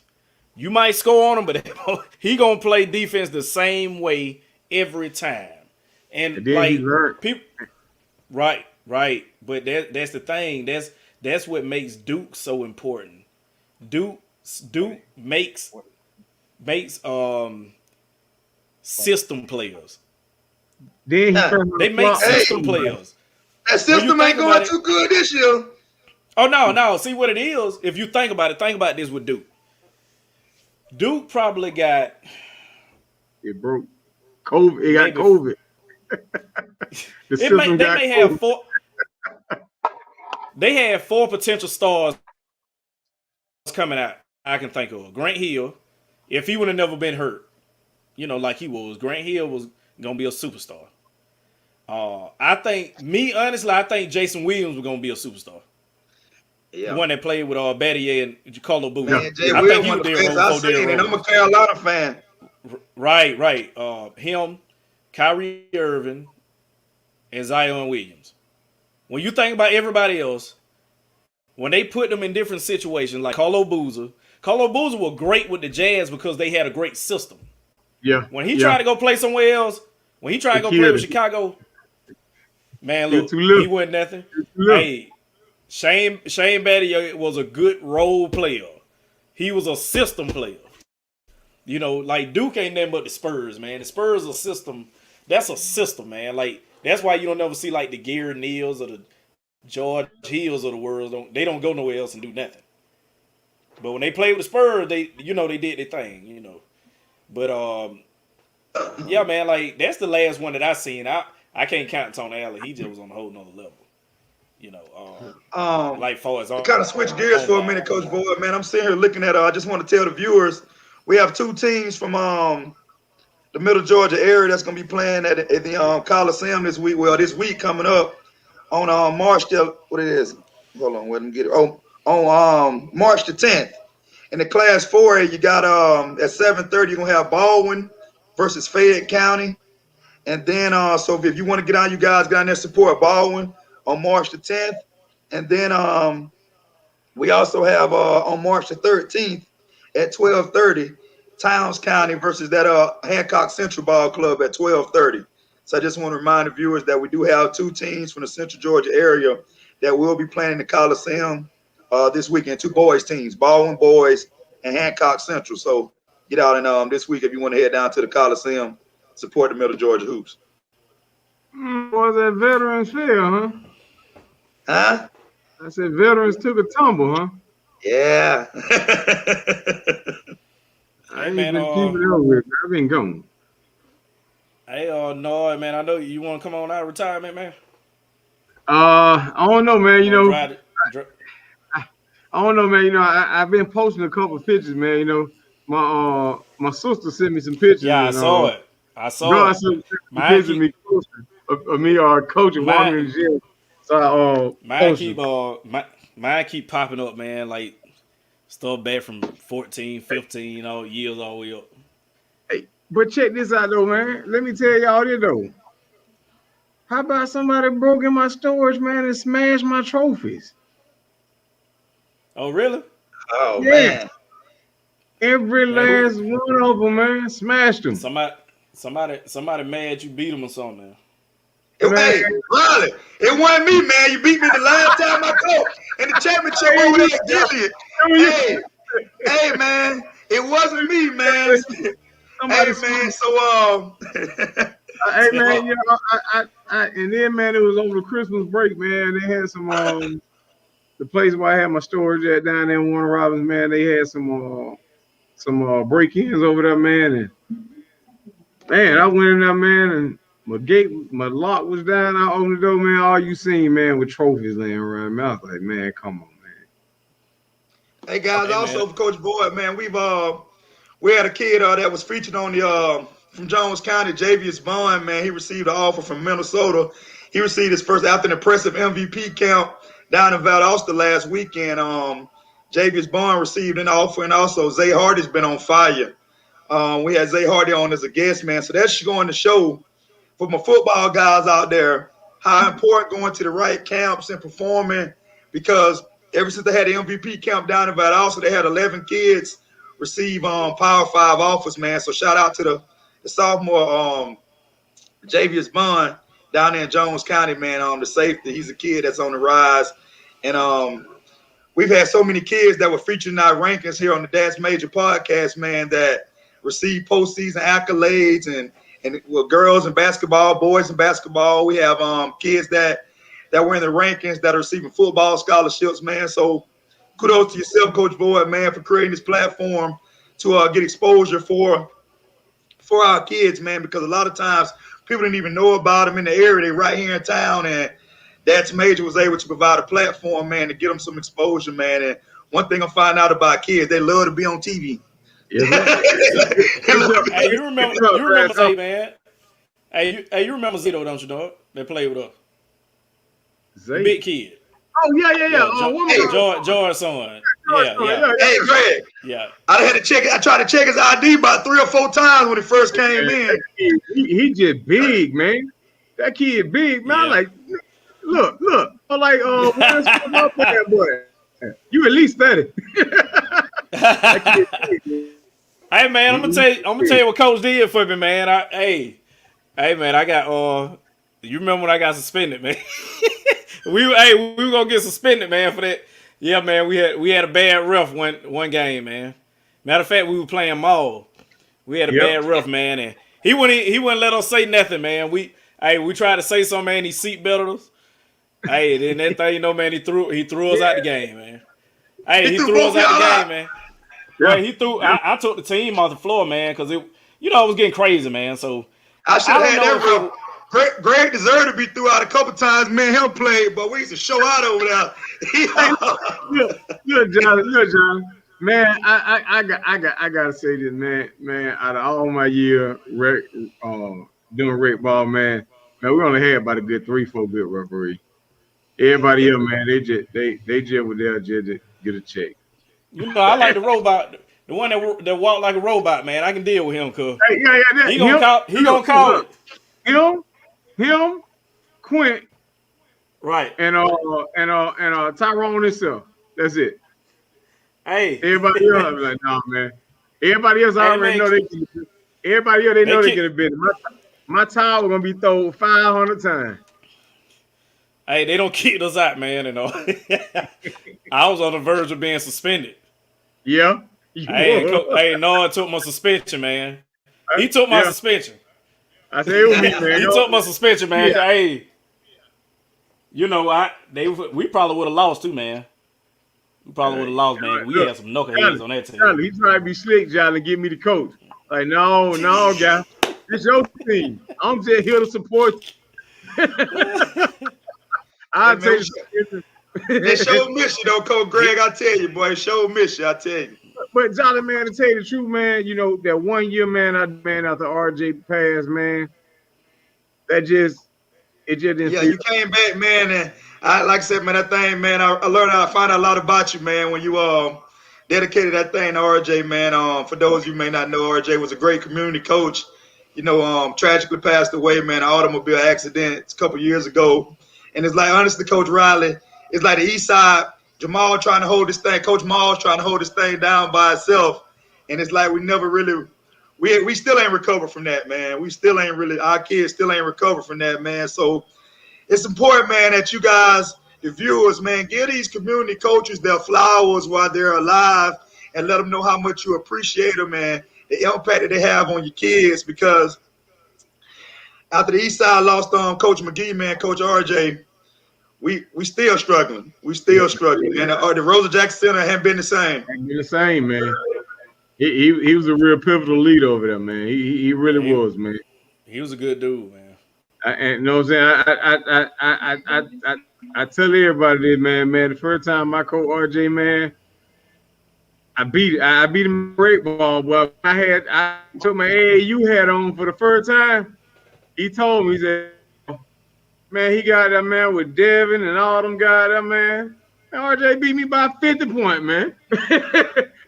And them guys would put him behind court and everyone like, RJ, man, you do me like that, man. You know they're getting into this, right? I took a whole bunch of kids, man, took them a while to gel together. But when they gel together, boy, they were man. I can tell you Oh, something, yeah. bro. It's a beautiful thing when you can get some man as a coach, man. You can put something together and watch it work. Oh yeah, that's a beautiful Even thing. if it take a month, or even if it take a week, or even if it take, you got a program and it take 2 or 3 years. You just watching something work, work, and you relating to kids. Because I know as a coach, man, if you can get a kid to relate to you, they'll run through a brick wall for you. You know what I'm saying? Like they will do whatever, man. And all I said, man, if you can get some, even the ones that be the knuckleheads, man, if you can get them to do anything for you, if you can get them to do something, man. Let me say that, man. Cause I ain't never said that right here, man. And I'm gonna say that right here, man. Man, when I was coaching AAU basketball, man, the one guy got me into coaching AAU basketball, and the one guy, man, that stuck by me. And you know what I'm saying? He just straight took me under his wing, man. And man, that was Mike Harnett. Right. Man, I used to go watch the Supersonics play, man. And when I started coaching AAU basketball, man, I had a whole bunch of kids, man, had never played together. They were like they weren't the stars or the big name kids. You know what I'm saying? But what Mike did, man, we used to be in Gilead. Mike used to bring the Supersonic down here, and man, we distributed the Supersonics in Gilead, man. And Mike helped my team become a team, dog. Like for real. Right. And he told me, he said, Greg, I ain't gonna go easy on you. I said, Mike, you ain't gotta go easy on me. You ain't got to. They need it. And he helped them boy, man. you know what I'm saying, like really, get up the ante. He did, man. So I mean, like it's a lot of people out here, man, that's really doing work around here, man, that y'all don't see every day, or that y'all don't see a lot, Right. man. But man, there's really a lot of guys out here, man, that care about these kids, man. Oh yeah. That makes the great coaches though, the ones that's willing to take the lessons from other people Oh yeah. and not let their And before pride we get get in the out of way here, and not guys, 'cause make I it know about y'all ready to them. get to the All-Star game, because I'm ready to get to it too. I had to turn my TV down right quick. I just want to say, man, today probably is one of the better shows, man, we've had, despite we didn't do any ranking. We just had two kids to give their testimony that came from the same streets, the same neighborhood, the same streets, man. We had two kids that came from there to share their testimony, man. And that just today's show, man, was just a powerful thing. Testimonial Sunday. So Glad to have you on, Coach Riley, as well, man. Man, glad to be here, hey, man. before we get out of here, man, I got my little youth spotlight, man. We're gonna give her 5 or 10 minutes, man. We're gonna get up out of here. All Okay, right. come on. Shania Gibson. We're gonna bring her on, man. We're gonna talk to her about her softball career, man. She's doing pretty good in. Hold on, y'all. She coming. That's not Mr. That's Going not on, Mr. Mr. Slade? What's up, bro?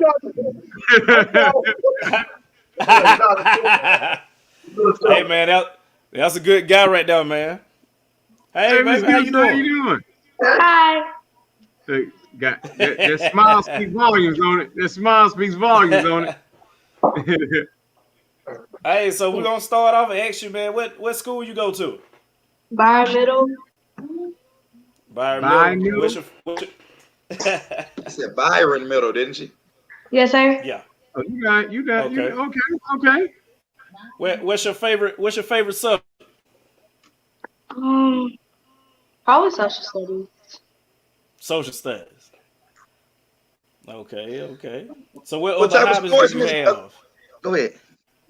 What other hobbies do you have other than, playing softball? We're gonna get into that. But what other hobbies do you have? What you like to do? I like going places with my friends and stuff. I just like being around other people. Okay. People Okay. first. You got a little sister too, right? Yes, sir. Okay. What grade are you in, Miss Gibson? 7. Okay. So I hear you're an outstanding softball player. When did you begin playing the sport, and how long have you been playing softball? I think I started when I was like 7 or 8, something like that. And Okay. I've been playing for 4 years, 5, What are your primary positions? pitcher and outfield. See, I'm in Lamar County. We're gonna duel it out with y'all next year. We play against Byron, so I'll be looking forward to you next season. So I hear you got a fast pitch. I'm probably gonna play JV next year, so I don't know. Oh man, that mean you good, Miss Gibson. Good. You good. They say you got a fast pitch. Now, hey, listen, you got to tell me about it because I'm not a softball or a baseball man. So you got to tell me about this. You got to tell me about this pitch you got. I pitch 63 miles per hour, and I have a fastball, drop ball, and changeup. For that age, Miss Gibson, if you're in the 7th grade, I'm an umpire as well. If you're in the 7th grade with those 3 pitches already, you definitely have a bright future ahead of you. She wanted to get out of there, ain't she? Yes, sir. And I'm also ranked 81 in the nation. Oh man, congratulations on that. Thank you. Do you play travel softball, Shania? Yes, sir. What travel team do you play for? Nobody right now, but yeah, I just left the team. So. Okay. Okay, You're a but free you've agent. So you've been practicing though, right? Yes, sir.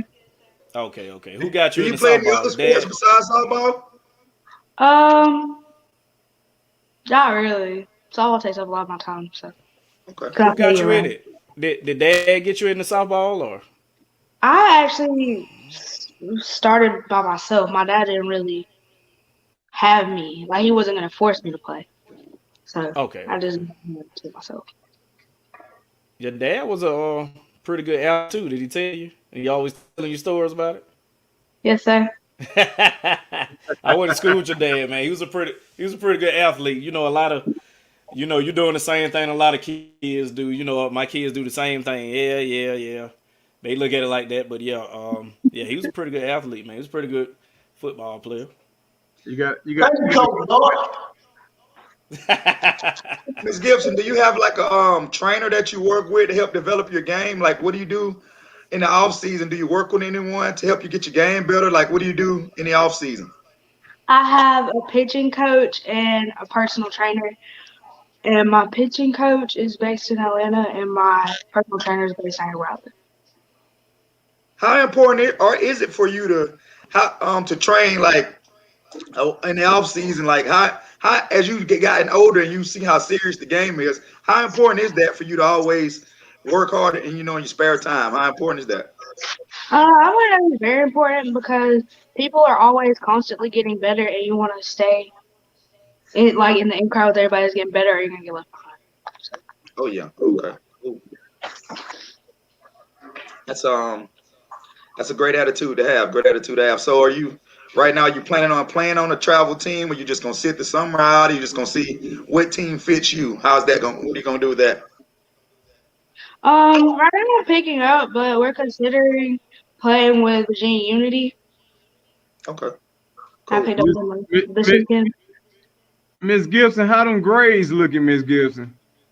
I have 1B, and it's in math. I'm not necessarily great at math, but I'm not bad. Come on, man. You use numbers in pitching and you don't even know it. Not really. Huh? Huh? You gotta know how far to drop the ball. You gotta know where to play the ball placement. You know what I'm saying? You using angles in it. You use math all the time and you don't even come on now. You gotta pick that math up now. You can do it. Look, Miss Gibson, I'm gonna raise my hand. I'm an English teacher. I ain't really a fan of math either, so I'm with you. All right? I ain't really a fan of math. You need a counting, Jolly? Yeah, I ain't really a fan of math. I just need to know how to count. That's it. Okay. Hey, bud. Hey, Yo, who I talked to? Greg, what's Mr. Riley, Mr. Johnny. No, I just want to get on here because I always get a lot of questions about like especially with her being black. Now I'm gonna just put it out there. It ain't a whole bunch of black people playing softball. Whoever said they was an umpire, I'm pretty sure you know that. Yeah, I'm an umpire, Mr. Gibson. Yeah. So it's a lot of people ask me about it, but don't understand the time and money that go into it, and I don't try to steer people the wrong way. You know what I'm saying? And it's not like basketball where you can just go to the gym and pick up a ball. Like all these kids got their own equipment. Equipment costs hundreds of dollars. The bats cost hundreds of dollars. The gloves cost hundreds of dollars. To be on these teams cost hundreds of dollars. So and they have these trainers, hitting coaches, pitching coaches, and strength and agility and all that, which we used to go outside for strength and agility, but now they just do TikTok, so they got to have a coach to stay in shape. But right.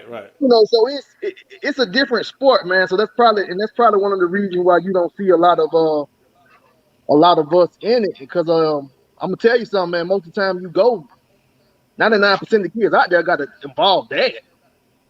And it's tough on mama to do that, because she just can't drop them off at the gym and come pick them up. And it's a lot going to it. So I don't try to steer people the wrong way when they try to get into it. I'm going to be honest with them.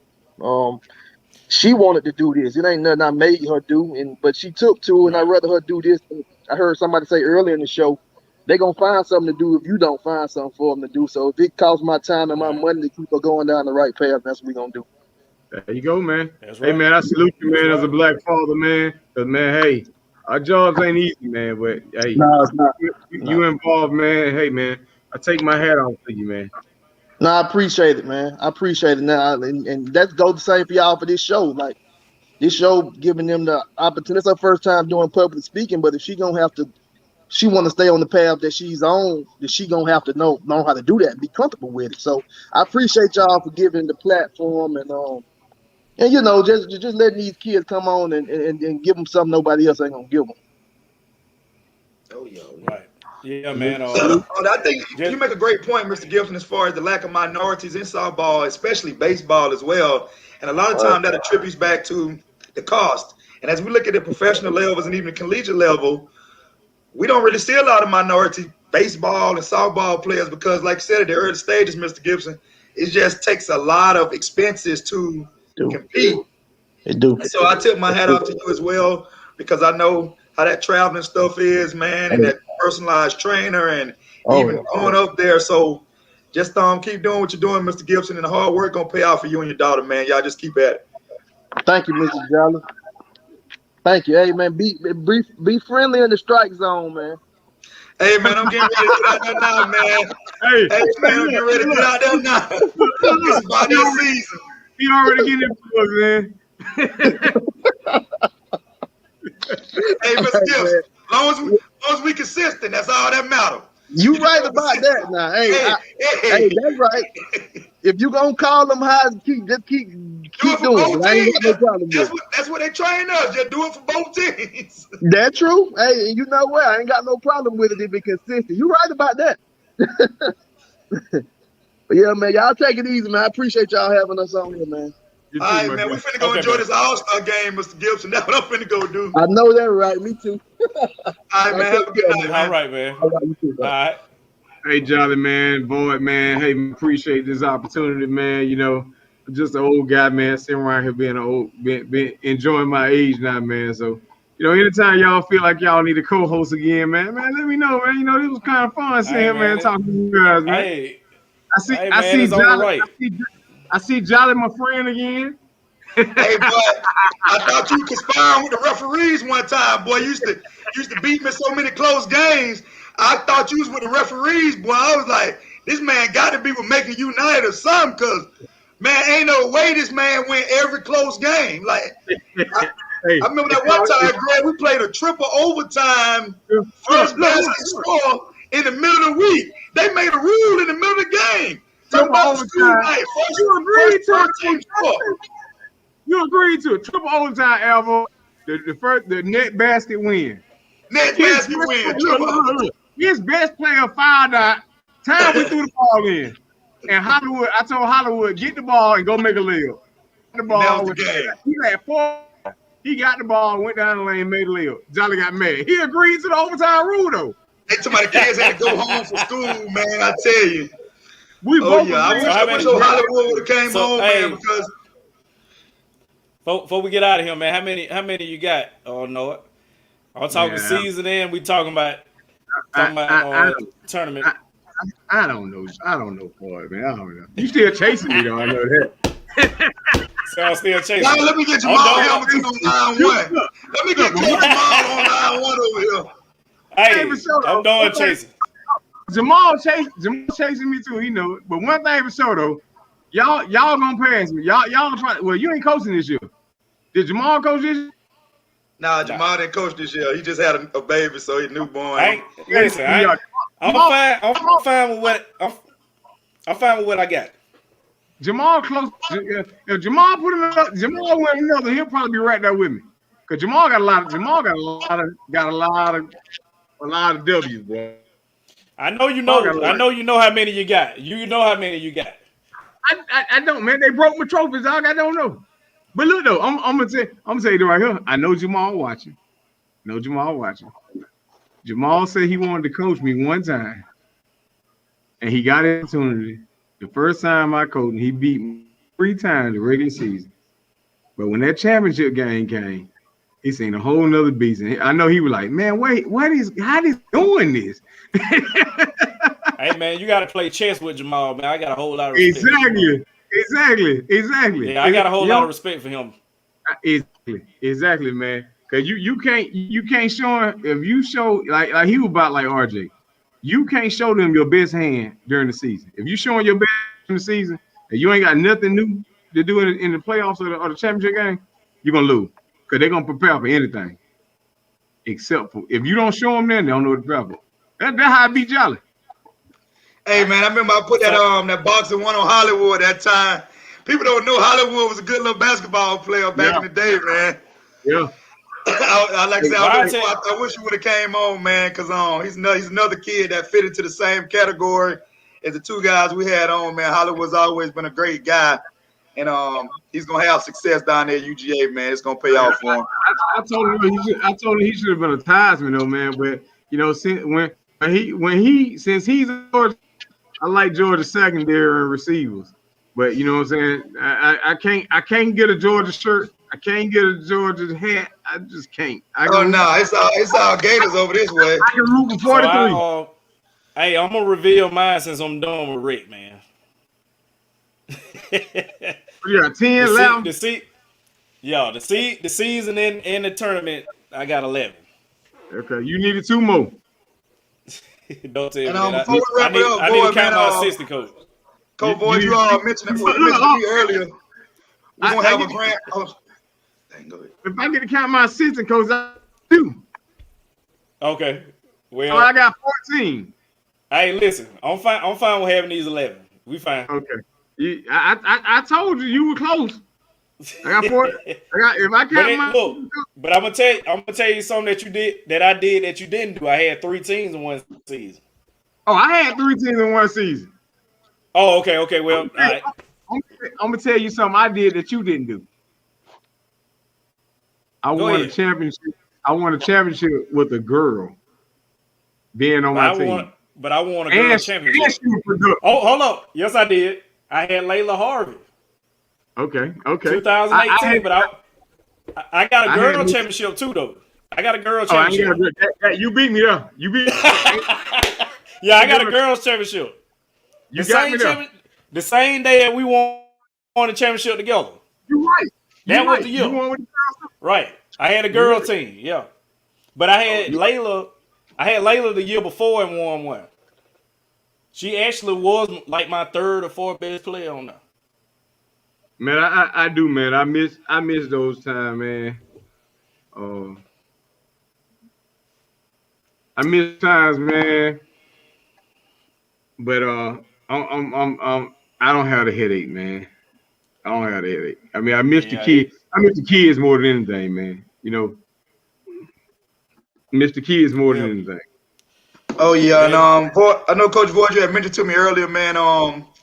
We're gonna wrap this thing up with episode 10, man. It's been an outstanding season. We're gonna say the grand finale for a couple of weeks, man. So, Coach Void, you got something special brewing, don't you? Yeah, man. We're gonna sit back and let them see it, man. We ain't gonna even reveal it. You know, we're gonna have some special guests on, man, and probably gonna be a longer show than most. You know what I'm saying? Oh yeah, man. The season out the way. I just want to say, man, it's been a pleasure for me and myself, man. Like I said, man, you and I, we talked way before the show, man, and I think this thing that we done, man, open a new outlet, man, for exposure for kids in the Middle Georgia area, not just in Macon. It's been very big, man, and huge. And I look forward to it, man. So I look forward to keeping this thing rolling, man. Yes, sir. All right, man. Until next time, y'all. Like I said, man, anytime y'all need a co-host, man, let me know. All right. All right, Coach Grant. Enjoyed you, man. Much success, man. Much love, man. Oh yeah. Yes, sir.